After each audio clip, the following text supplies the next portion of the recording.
Would a fine stop you from parking on the pavement, or would you not do it because it's really bad for blind people, people in wheelchairs and mums with pushchairs? Anyway, Scottish drivers could receive a £100 penalty if they block the way for pedestrians, with councils enforcing the new rules from today. Will that make the difference? Transport rights advocate Doug Pawley shared this video of himself in Birmingham trying to navigate pavement parked cars in his wheelchair.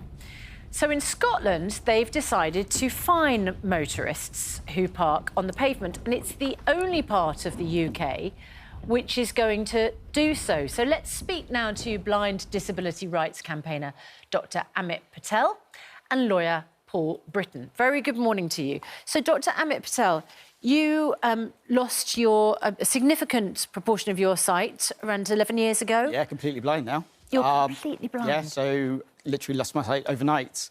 So life very much went from being able to see, doing everything, being a trauma doctor, to then completely lost. Right. Very much overnight. So you went, in the context of this debate, you went from being able to navigate everything that faced you on the pavement to now having obstacles like parked cars.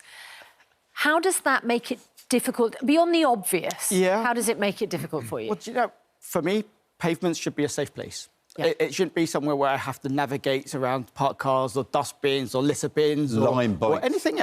Bikes or scooters, you know, all these little things that you don't really think about when you can see. Yes, absolutely anything. You know, pavement clutter is bad enough anyway. To then have parked cars on the pavement, then you have to walk onto the road to avoid them, which for a visually impaired person with a white cane and guide dog, you know, pulling a buggy behind me with a dog in one hand, is something I don't want to do. We're just watching pictures now of you, because you use a stick to work out what's in front of you, and we're just watching and seeing how tricky it is when you've got a car parked there. Yeah. Which part of the country are you normally in? Greenwich, South East London. Right. I work in central London every day. So I was taught to navigate the footpaths using the tactiles, using the little bumps and the dots, and that's how I navigate. Yeah. If you've got a parked car in the way, it's something difficult to go around. Because for me, I have a route in my head. I know where I'm going. Yeah. Now, sometimes it's not so easy going around a vehicle. Sometimes I have to backtrack and find a safe way to cross. I'm now on the wrong side of the road. I don't know where I am, and I have to find my way back around again. We're seeing you just squeezing there between the road and a parked car with your cane. If you had a dog guiding you, you'd have had to have gone onto the road. Yeah, absolutely. You know, with a cane, you have to hit the obstacle before you know it's there. With a dog, it will avoid it or it'll stop. It's still the dog isn't clever enough to say, right, there's a parked car, we're going to go around it. It's for the guide dog owner to make that decision. Sometimes you just, and plus with the electric vehicles as well, you can't hear cars coming down the road. I actually did this when I was a Member of Parliament in Morley for the Royal Society of Protection of the Blind. I did a half-mile walk, blindfolded with a dog, from my office to Morrison's, the supermarket.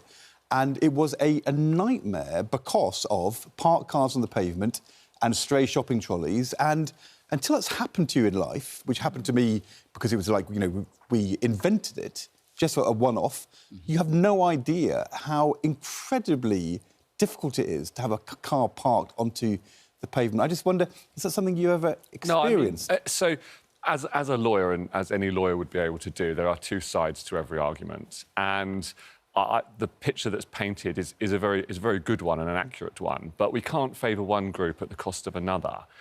Parking on the pavement is quite convenient for a lot of people, even the vulnerable in society. Let's think about when parents are doing the school run. Do schools offer any parking for parents? Now, what we're going to be asking parents to do is actually park further away from a school, and the children have to now travel much greater distances to get to their parents' car. So that blind people and people in wheelchairs don't have to go onto the roads? No, but Ed, what we have to do is you can't have a pendulum that swings massively one way and then disadvantages another group. 10,000 primary school children were hit by vehicles outside schools between 2017 and 2020. 10,000. We're now going to ask that group arguably to commute further to a parent's car. Vulnerable people in society, those that are disabled, you know, some do have blue badges so they can park nearer to convenience things like a pharmacy, for example. They now may be asked to park much further away and actually navigate these pavements that we are saying are already cluttered, but we're asking them to park further away. But Paul, the pavements are not for cars. Well, no, that's not true, cars. Susanna, actually. In London, in particular, if you don't park partially, a delivery vehicle, for example, delivering to a small business, if you don't park partially on the pavement and you block the highway, you can be fined. The police can get involved and remove your vehicle. So in London, it's not going to be practical, particularly if it blocks our highways. Congestion creates more problems. It creates frustrated drivers. When you have frustrated drivers, we've got cyclists on the roads in their thousands now. And if we look, it feels to me as though for you though, blind people and people in wheelchairs, they're just sort of been knocked down the queue compared to the convenience of delivery drivers and parents dropping their kids at school. I mean, they can find a safer way to do it. It is unsafe for the blind person if there is a blockage on the pavement. I mean, it's materially different. There is no data at the moment to say that blind people have been hit by vehicles because they've been navigating round another car. I can understand that it may be a nuisance and inconvenient to them, but there are other factors that need to be taken into consideration. As a pedestrian, we compromise a lot. When there's road traffic, you know, when there's work being done on the road, the signs are on the pavement. These signs are metal signs. These are solid signs that I've hit myself against. I've hit my cane against it.